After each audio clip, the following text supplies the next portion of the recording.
It was a challenge to try and capture something as iconic as Alcatraz. You know about this. This is arguably the most famous prison in the world, and now you're in it. Just the space, the physicality of it, because it's quite claustrophobic. When modern-day prisons are designed, they really consider not intimidating people or making the spaces, as least stressful as possible. Well, Alcatraz didn't suffer from those restrictions. They did the research, they went out, studied Alcatraz, not just from books or internet. They were actually there to feel the environment, so it really sets a mood that gets you a little spooked. Well, we kind of started with the base layout of Alcatraz. The entire island we ended up roughing out in kind of a white box form, and then figuring out what play spaces we wanted to use out of that, what would be the most interesting areas to play in, and the connections between spaces, and spaces that the public doesn't necessarily get to go into. We really did a lot of pushing to really enhance that psychological horror aspect that we're really looking for, and this is a really good opportunity to really tell something special. Like I got stuck right through the gates of hell! This time around, I feel like it's been identified that there are these side missions that you're going to go out and try to accomplish. Al and the rest of the groups put together this escape plan, but the point is to get the parts and assemble this plane so they can get off the island. We did something new for the first time. We have actually contextual music that goes off. So that's a first for zombies. And it's all based around this horror thriller aspect. Every location will have a specific stinger that you hear when you find it, when you discover it, when you start unraveling the story. We start building on the music that you're hearing, and it's really enhancing that experience and going along with it in parallel.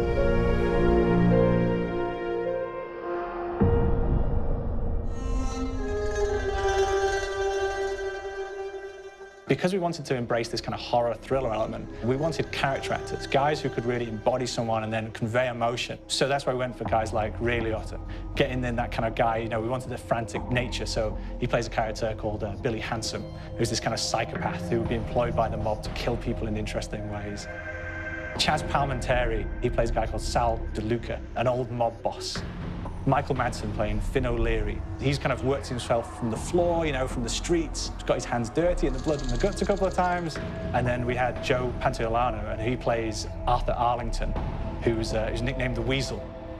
Those guys, they bring a quality and a subtlety and timing that you can't really identify or try to recreate. Bring it on, dirtbags! You start off in the afterlife mode, and that's just going to be what's going on. You're going to try to solve the mystery from the second you start. Afterlife, to me, brings a new element, like a new puzzle element. It forces me to think a little bit more or look for the clues or kind of think of zombies on a slightly deeper level. You see clues throughout the map that tell you, ooh, perhaps if I'm in the afterlife, I can interact with this object, or there's some puzzle going on here that I need to be in the afterlife. Back east, I whacked a dirty dentist with one of these. Took forever, too. Alcatraz has a Civil War kind of fort background before it turned into a penitentiary. And so we had this kind of backstory, the idea that the warden would have collected Civil War weaponry. And one of them is a blundergat. It's a fictional weapon, but the idea of the combination between a blunderbuss and a Gatling gun. And possibly, there might be a way of upgrading it to a more fantastical weapon that the players may find. You don't gotta go sometime. You just went now. There's one main zombie, one big zombie that's going to come through and wreak havoc on your life. He'll lock down the perk machine, he'll close down the box, so you have to pay to get that open again. So you don't want him to interfere with your process. Now's a good time to pick a fight. It's a fun challenge. It keeps things moving forward. In terms of perks, we have a new perk called Electric Cherry. When you reload, it gives a shock around, which scales over time. Who's asking for it, greaseball? There's so much to experience in this map. Every time I play it, there's a new tactic to take, a new experience, a new objective to go for. But there's also this layer of things that we aren't exactly exposing to the players right off the bat and will need to be discovered. So let me go. Is it the calling we hear? We've got the undead in there, we've got these historical elements, and these fantastic actors all seem to be with peace with each other in this kind of same world. So it's magical, and our team is incredibly excited by it. This is the calling. We hear. How do we know? Wow, so okay, Mall of the Dead, you just saw the trailer for it. It looks pretty amazing.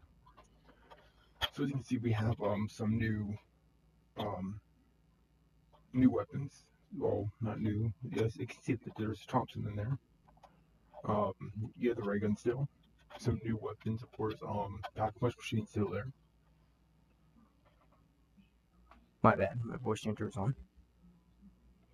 Anyway, so we have all of that. That's pretty amazing. But yeah, all in all, it looks like it's gonna be pretty good. It's set in Alcatraz. I'm thinking the next one. I mean, they're going up the most scariest places. Yeah, I'm gonna wrecked. Oh, what was it? Hotel, right? I would call. Yeah, I would call it a hotel. You have abandoned farmhouses, towns, bus station, and all that. Now abandoned, and now you're in Alcatraz. So yeah, it looks pretty amazing actually. I can't wait to get it. I do have the money for it, and there will be videos on it. That new perk, that looks pretty amazing, but there's only one thing about it I can see. You shoot once, you can reload, and boom. I mean, that can be a little bit disadvantage in that. Um, but yeah, I mean, if you look on this hat, it actually says zombie up there. Above Call of Duty, it says zombie up there if you look very closely. But yeah, it looks like it's gonna be an all in all a good map pack, better than the first one. There is no new weapon though, so we don't look forward to that for the multiplayer. But Encore, that looks like an amazing map. Vertigo, same thing. It kind of reminds me of High Rise, which is gonna be fun. Studio, that's gonna be extremely fun. Firing range type bases right there. And magma, volcano eruption. That's gonna be pretty fun to watch out for that and your enemies at the same time. So yeah, this actually looks like a pretty good